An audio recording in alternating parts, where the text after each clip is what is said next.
மீனராசிக்காரங்களோட லைஃப்ல வந்து நிறைய பாசிட்டிவ் சேஞ்சஸ் வர்றதுக்கான வாய்ப்புண்டு. உங்க ஃபேமிலியில வந்து ஏதாச்சும் ஒரு ப்ராப்பர்ட்டி, கொஞ்சம் மீன ராசிக்காரங்க உங்கள் பார்ட்னர் கூட பேசும்போது வந்து கொஞ்சம் யோசிச்சு பேச வேண்டி இருக்கும்.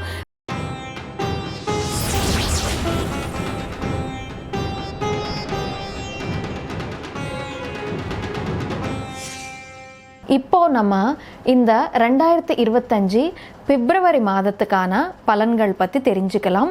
அது தெரிஞ்சுக்கிறதுக்கு முன்னால் எந்தெந்த கிரகம் எந்தெந்த இடத்துல இருக்கிறது, எந்தெந்த கிரகம் எந்தெந்த இடத்துல இருந்து டிரான்சிட் ஆக போகுதுன்னு சொல்லிட்டு நம்ம தெரிஞ்சுக்கலாம்.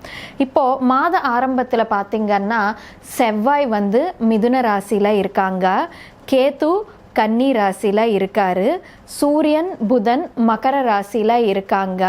அப்படியே இந்த சனி பகவான் பார்த்திங்கன்னா கும்பராசியில் இருக்காரு, ராகு மீன ராசியில் இருக்காங்க, சுக்கிரன் மீன ராசியில் இருக்காங்க, குரு ரிஷப ராசியில் இருக்காங்க. இந்த மாதம் 11ஆம் தேதி பார்த்திங்கன்னா புத பகவான் மகர ராசியை விட்டுட்டு கும்பராசிக்கு போக போகிறாரு.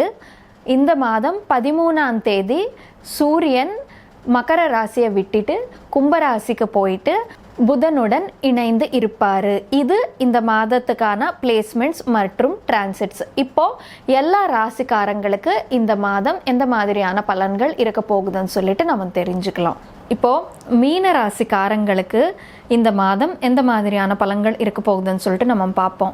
மீன ராசிக்காரங்க பொறுத்த வரைக்கும் பார்த்திங்கன்னா உங்களுக்கு ராசியில் சுக்கிரன் உச்சகட்டமாக இருக்கார். அப்படியே 4ஆம் வீட்டில் வந்து செவ்வாய் இருக்காங்க. மீன ராசிக்காரங்களுக்கு வந்து பார்த்திங்கன்னா கொஞ்சம் இந்த டைம் பீரியடில் உங்களுக்கு மென்டலி ஒரு ஃப்ளக்சுவேஷன்ஸ் மாதிரி இருக்கும். எதுக்குன்னா செவ்வாய் பார்த்திங்கன்னா எந்த இடத்துல இருந்தால் அந்த இடத்துக்கு ஒரு ஃபைட்டிங் பிளானெட். செவ்வாய் ஃபர்ஸ்ட் ஆஃப் ஆல் செவ்வாய் பற்றி பேசணும்னா அவர் ஒரு fighting planet, fiery planet.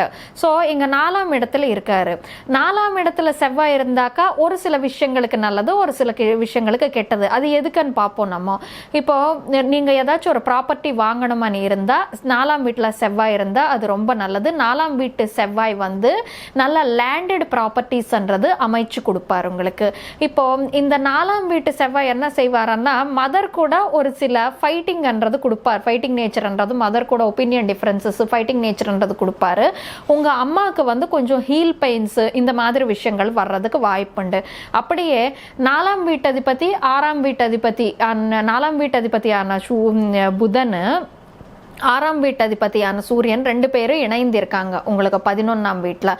So இந்த மாதம் 13ஆம் தேதி வரைக்கும் பார்த்திங்கன்னா உங்களுக்கு ப்ராப்பர்ட்டி ரிலேட்டட் ப்ராஃபிட்ஸ் அண்ட் கெயின்ஸ்ன்றது இருக்கும்.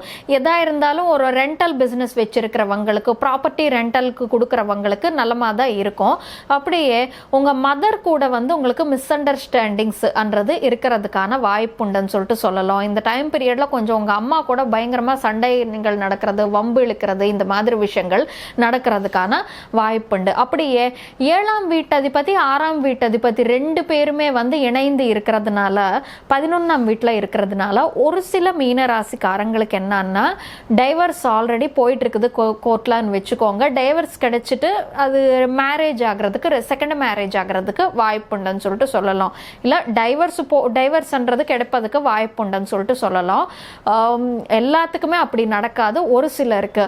இந்த டைம் பீரியட்ல வந்து கொஞ்சம் புருஷன் மனைவிக்கு இடையில வந்து மிஸ் அண்டர்ஸ்டாண்டிங்ஸ்ன்றது வரும் மீனராசிக்காரங்களுக்கு. அப்படியே மீனராசிக்காரங்களுக்கு 2ஆம் வீட்டு அதிபதியான செவ்வாய் வந்து 4ஆம் வீட்டில் இருக்காங்க.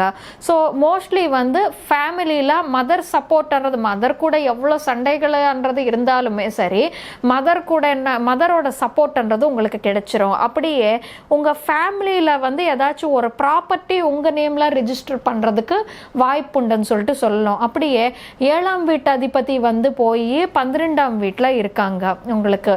6ஆம் வீட்டு அதிபதியான சூரியன் வந்து 12ஆம் வீட்டில் இருப்பாங்க இந்த மாதம் 13ஆம் தேதிக்கு அப்புறமா. ஸோ இங்கே என்ன நடக்குதுன்னா மேரிட்டல் லைஃப்பில் நிறைய மிஸ் அண்டர்ஸ்டாண்டிங், மேரிட்டல் லைஃப்பில் நிறைய லாஸஸ்ன்றது இருக்குது. கொஞ்சம் மீன ராசிக்காரங்க உங்கள் பார்ட்னர் கூட பேசும்போது வந்து கொஞ்சம் யோசித்து பேச வேண்டி இருக்கும். சில பேருக்கு எப்படின்னா பார்ட்னர் கூட ஒரு பிரிவுன்றது தெரியுது. நீங்களும் பார்ட்னர் வந்து பிரிஞ்சு ஒய்ஃபு கொஞ்சம் அவங்க அம்மா வீட்டுக்கு போகிறதோ இல்லாட்டி வந்து உங்கள் கூட தங்காமல் வேற ஒரு இடத்துக்கு போய் தங்கிட்டு இருப்பதோ அந்த மாதிரி நடக்கிறதுக்கான வாய்ப்புண்டு மீனராசிக்காரங்களுக்கு. பட் ஸ்டில் மீனராசிக்காரங்களுக்கு என்னன்னா 3ஆம் இடத்து அதிபதியான சுக்கிரன் வந்து உங்க ராசியில உச்சகட்டமா இருக்காங்க. அப்படியே 8ஆம் வீட்டு அதிபதியான சுக்கிரன் வந்து ராகுவோட இணைந்து இருக்காங்க, ராசியில வந்து உச்சகட்டமா இருக்காங்க. ஸோ இதனால மீனராசிக்காரங்களோட லைஃப்ல வந்து நிறைய பாசிட்டிவ் சேஞ்சஸ் வர்றதுக்கான வாய்ப்புண்டு. அப்படியே மீனராசிக்காரங்களுக்கு வந்து கொஞ்சம் ஓரளவுக்கு இது சௌக்கியமா வாழக்கூடிய டைம் பீரியட்னு சொல்லிட்டு சொல்லலாம். அது எவ்வளோ லைஃப் பார்ட்னர் கூட மிஸ் அண்டர்ஸ்டாண்டிங்ஸ்ன்றது இருந்தாலுமே சரி, நமக்கு வந்து மேரேஜ் அதிபதி யாரு? சுக்கிரன் இல்லையா? ஸோ அந்த சுக்கிரன் வந்து உங்களுக்கு லக்னத்தில் ராசியில் வந்து உச்சகட்டமாக இருக்கும்போது உங்களுக்கு ஒய்ஃபு ஆக்சுவலி இது எந்த மாதிரி சுச்சுவேஷன்னா 6க்கு 7க்கு சம்மந்தம் இருந்து 12ல் போகும்போது உங்களுக்கு ஒய்ஃபுக்கு வந்து சண்டை நடந்துட்டு அவங்க சண்டை வச்சுக்கிட்டு பிரிஞ்சுட்டு வேற ஒரு வீட்டில் இன்னொரு இடத்துக்கு போனோம். ஆனால் ராசியில் சுக்கிரன் இருந்து காப்பாத்துறாரு இல்லையா? ஸோ அதனால என்னன்னா சண்டை நடக்கும், ஒரு செப்பரேஷன்ன்றது வரும். பட் ஒரே வீட்டில் தங்கினாலும் பேசிக்காம இருப்பது அந்த மாதிரி இருக்கும். போய் டைவர்ஸில் முடிகிறதோ இல்லாட்ட சம்பந்தமே இல்லாமல் பிரிச்சுக்கிட்டு வேற ஒரு வீட்டுக்கு போகிறதோ அந்த மாதிரி நடக்காமல் இங்கே சுக்கிரன் காப்பாற்றுவார்.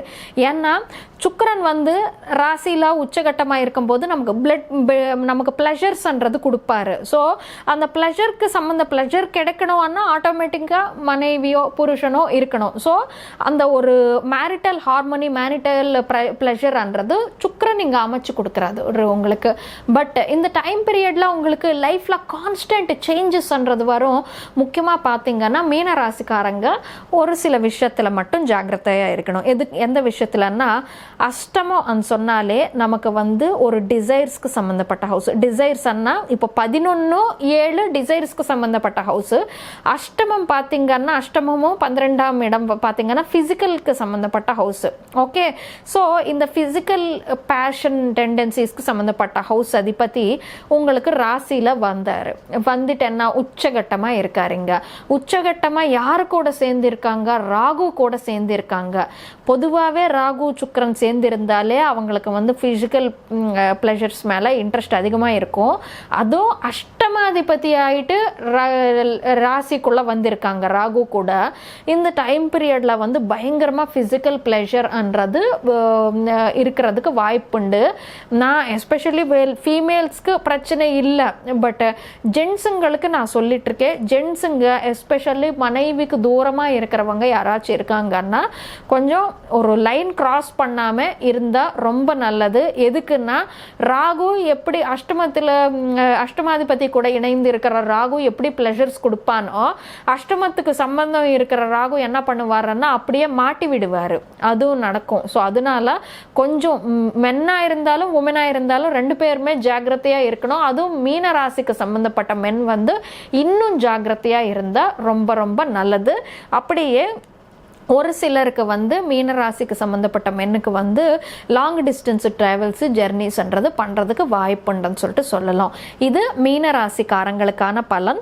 மற்றபடி இந்த மாதம் உங்களுக்கு எல்லா விதமான நல்ல பலன்கள் அமையணும்னு சொல்லிட்டு அந்த கடவுள்கிட்ட வேண்டிக்கிட்டு சர்வே ஜனா சுகினோ பவந்து.